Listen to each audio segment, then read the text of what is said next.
கிறிஸ்துவுக்குள் அன்பானவர்களே, ஆண்டவரும் இரட்சகருமாகிய இயேசு கிறிஸ்துவின் ஏற்றென்ப நாமத்தின் வாழ்த்துக்கள்.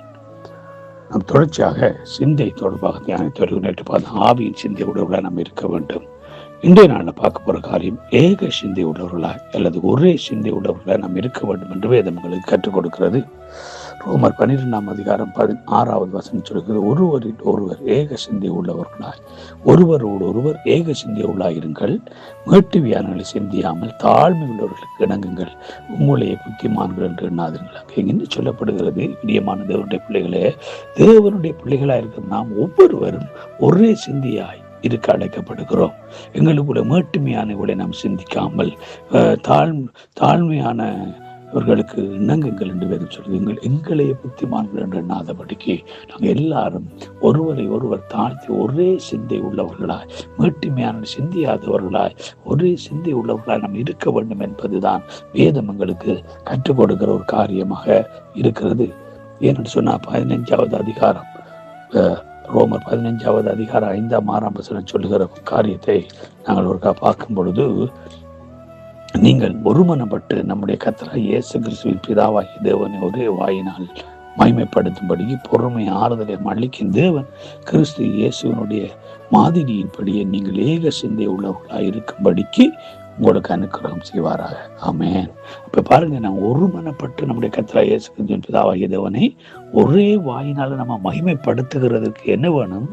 எங்களுக்கு ஒரே சிந்தை, அந்த ஏக சிந்தை உடையவர்களாய் நாம் இருக்க வேண்டும். கிறிஸ்து இயேசுவின் மாதிரியின்படியே ஏக சிந்தை உள்ளவர்களாய் நாம் இருக்கிறதுக்கு அனுக்கிரகம் செய்ய வேண்டும் என்று பவுல் வேண்டிக் கொள்கிறான். கிறிஸ்துவுக்குள் அன்பான தேவனுடைய ஜனமே, நாம் இன்றைக்கு எப்படிப்பட்ட சிந்தை உடையவர்களாய் இருக்கிறோம்?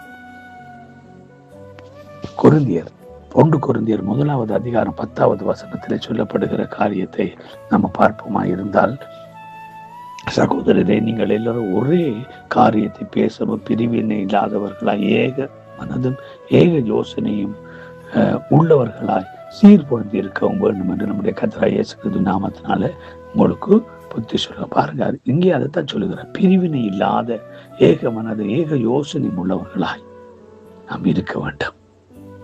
அவங்களுக்குள்ள ஏற்ற தாழ்வு இல்லாம, பிரிவினை இல்லாம, நம் ஒருவரை ஒருவர் ஏற்றுக்கொள்கிற ஏக சிந்தையும் ஏக மனதும் உடையவர்களாய் நாம் என்ன செய்ய வேண்டுமா?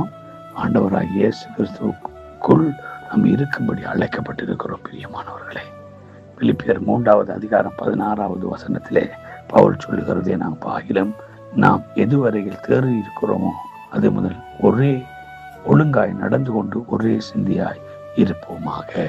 ஆமென்.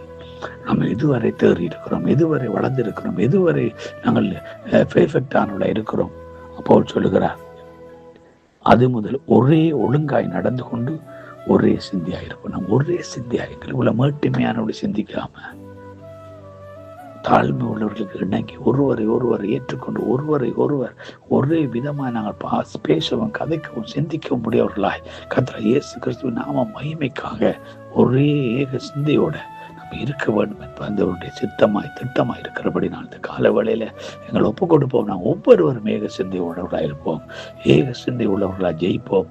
கர்த்தர் தாம் ஒவ்வொருவரும் ஆசீர்வதித்து நடத்துவாராக. God bless you all.